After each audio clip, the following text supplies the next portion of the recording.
안녕하세요, 여러분.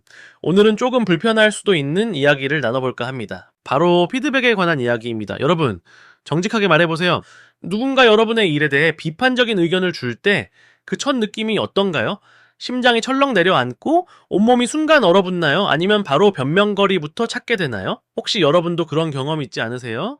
열심히 준비한 발표가 끝난 후 누군가 날카로운 질문을 던졌을 때의 당혹스러운 말이에요. 제가 오랜 시간 깨달은 한 가지 진실이 있습니다. 피드백을 견디지 못하는 사람은 절대 성장하지 못합니다. 이 말이 직설적으로 들리겠지만 이건 제가 수많은 실패를 겪으며 깨달은 가장 소중한 교훈입니다. 우리가 피드백을 두려워하는 진짜 이유는 무의식적으로 실수는 나는 부족한 사람이라는 등식을 만들기 때문입니다. 그래서 누군가 이 부분은 이렇게 고치면 어떨까요? 라고 말할 때 우리 뇌는 너는 부족해, 너는 가치가 없어 라고 해석합니다. 하지만 이건 완전한 오해입니다. 자, 피드백은 당신이 미처 보지 못한 각도에서 바라본 관찰일 뿐이죠. 제 경험을 하나 나눠볼게요. 1년 전 제가 다른 채널에서 처음 영상을 올렸을 때였어요. 정말 열심히 준비했는데 댓글에 내용은 좋은데 너무 느리고 지루해요 라는 피드백이 달렸어요. 머릿속이 하얘지고 그 댓글만 계속 떠오르더라고요. 하지만 저는 생각했습니다. 만약 한 사람이 이렇게 느꼈다면 다른 많은 사람들도 비슷하게 느꼈을 수 있지 않을까? 네, 그래서 다음 영상에서는 편집을 더 빠르게 했고 결과적으로 시청 지속률이 40%에서 67%로 올라갔습니다. 물론 항상 성공적인 것만은 아니었습니다. 한때는 더 전문적인 용어를 써야 신뢰감이 생긴다는 피드백을 맹목적으로 따랐다가 오히려 시청자들과의 친밀감을 잃고 이탈률이 높아진 적도 있었죠. 여러분이라면 그런 순간에 어떻게 반응하셨을 것 같나요? 피드백을 받을 때 사람들은 크게 두 가지 태도를 보입니다. 첫 번째는 방어형. 이들은 즉시 방어벽을 치고 변명합니다. 그건 내 의도가 아니었어요. 당신이 상황을 모르니까 그래요. 두 번째는 학습형. 이들은 이 사람의 시각에서는 이제 뭔가 보이는 게 있구나. 이 의견에서 배울 점은 뭐지? 라고 생각합니다. 이 차이가 평생 제자리 걸음하는 사람과 끊임없이 성장하는 사람의 차이입니다. 어떻게 해야 피드백을 이용해 발전할 수 있을까요? 첫째, 감정과 정보를 분리하세요. 피드백을 들었을 때 그 첫 감정은 거의 항상 부정적입니다. 그건 정상이에요. 그 감정이 가라앉을 때까지 기다렸다가 다시 검토해보세요. 둘째, 사실과 해석을 구분하세요.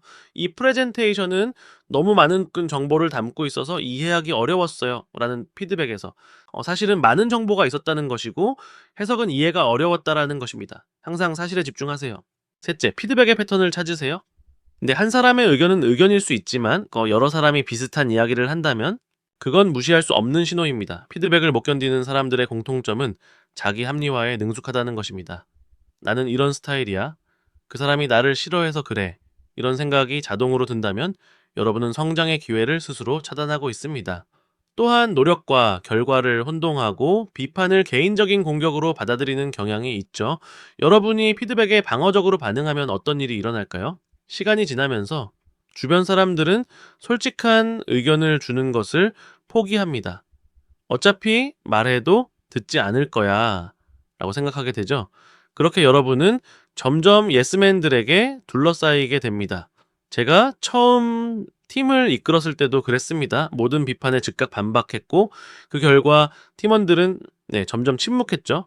한 팀원의 아이디어를 내봤자 어차피 받아들여지지 않을 것 같아서 말하지 않게 됐어요 라는 말은 저에게 큰 충격이었습니다. 피드백을 효과적으로 받아들이는 3단계 방법을 소개합니다. 첫 단계는 감사하는 것입니다. 피드백을 주셔서 감사합니다 라고 말하는 것만으로도 대화의 분위기가 달라집니다. 두 번째는 이해하는 거예요. 그 부분을 좀 더 구체적으로 말씀해 주실 수 있을까요? 라고 물어보세요.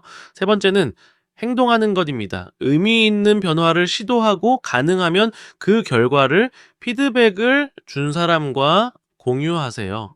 모든 피드백이 다 가치 있는 것은 아닙니다. 너는 재능이 없어? 같은 비건설적인 피드백은 무시해도 됩니다. 또한 핵심 가치나 정체성을 침해하는 피드백은 신중히 판단하세요. 하지만 이런 경우는 극히 드물다는 걸 기억하세요.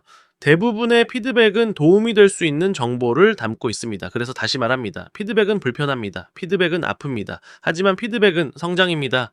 듣기 싫을수록 새겨야 합니다. 불편할수록 봐야 합니다. 피드백은 우리가 볼 수 없는 자신의 모습을 보여주는 거울입니다.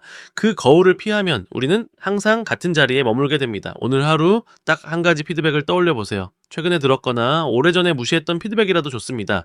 그 안에서 고칠 수 있는 단 한 가지만 찾아보세요. 그리고 내일 그 한 가지를 시도해 보세요. 그게 오늘의 변화입니다. 이 영상에 대한 여러분의 피드백도 댓글로 남겨주세요. 저도 계속해서 배우고 성장하고 싶으니까요. 함께 해주셔서 감사합니다.